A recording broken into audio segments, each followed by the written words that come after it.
ہم مدینے کی گلی میں پھر دوبارہ چلتے ہیں۔ حضرت عمر رضی اللہ تعالیٰ عنہ کا دربار لگا ہے۔ ایک شخص کو پکڑ کر لوگ لے آتے ہیں کہ اس شخص نے ہمارے باپ کو قتل کر دیا۔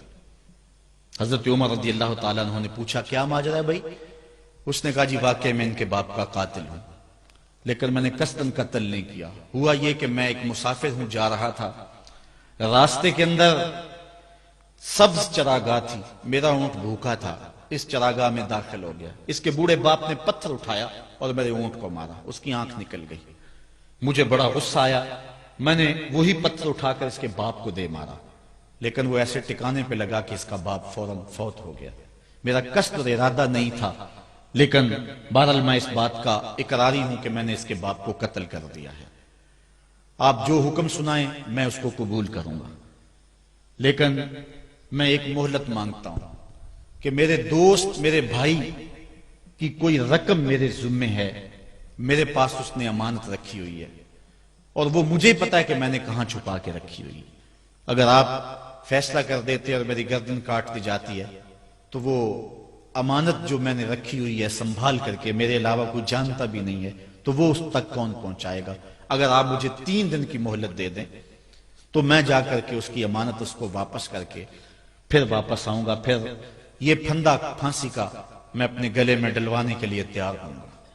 حضرت عمر رضی اللہ تعالیٰ عنہ نے فرمایا کہ کوئی شخص تیری ضمانت دے دے تو ہم تجھے چھٹی دینے کے لیے تیار ہیں۔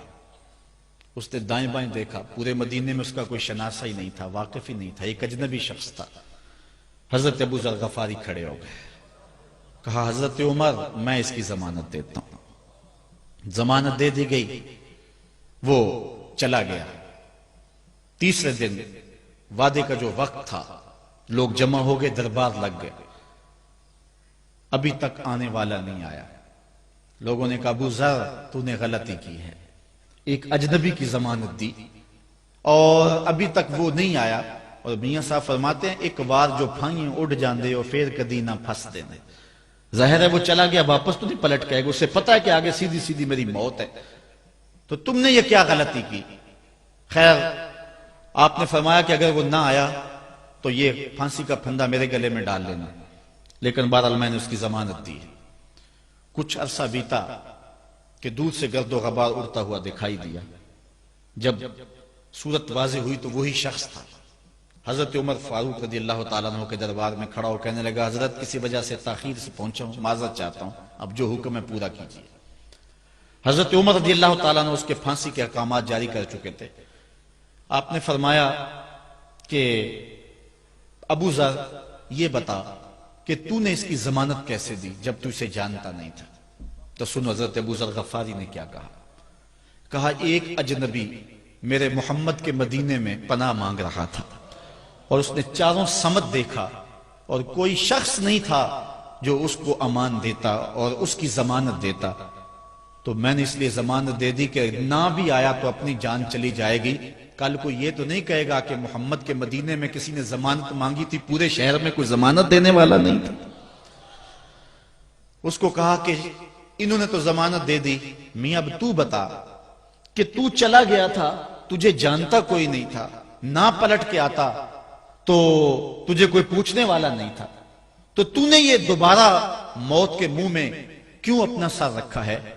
تو اس نے کہا کہ میں نے کہا کہ ایک اجنبی کی ضمانت ایسے شخص نے دی ہے جو مجھے جانتا بھی نہیں ہے، اور اگر میں نہ گیا تو لوگ قیامت تک اجنبیوں پر بھروسہ نہیں کریں گے کہ اجنبی یوں سلوک کیا کرتے ہیں۔ تو حضرت عمر رضی اللہ تعالیٰ عنہ اس کے پھانسی کے احکام جاری کیے، تو جن کے باپ کو قتل کیا تھا وہ بیٹے کھڑے ہو گئے، کہنے لگے تاریخ کی کالک ہم اپنے منہ پہ ملیں گے، ہم بھی اپنے باپ کے قاتل کو معاف کر دیتے ہیں۔ یہ ہماری تاریخ ہے، یہ ہماری کہانی ہے، لیکن آج ہم کس جگہ پہ کھڑے ہیں اور کیا ہماری صورتحال ہے؟ نہ ہمارا کردار رہا اور نہ ہمارا کوئی تشخص رہا۔ آج ہم نے اپنا تشخص بھی مٹا کے رکھ دیا، اپنے طرز زندگی بھی بدل دیا، نہ ہماری باطن کی وہ روشنی رہی، نہ ظاہری وہ صورتیں رہی کہ ہم پہچانے جائیں کہ حضور کے غلام ہیں، بلکہ آج بھانت بھانت کی بولیاں بول رہے ہیں۔ اقبال نے کیا کہا تھا؟ اپنی ملت پر قیاس اقوام مغرب سے نہ کر، خاص ہے ترکیب میں تجھے قوم رسول ہاشم۔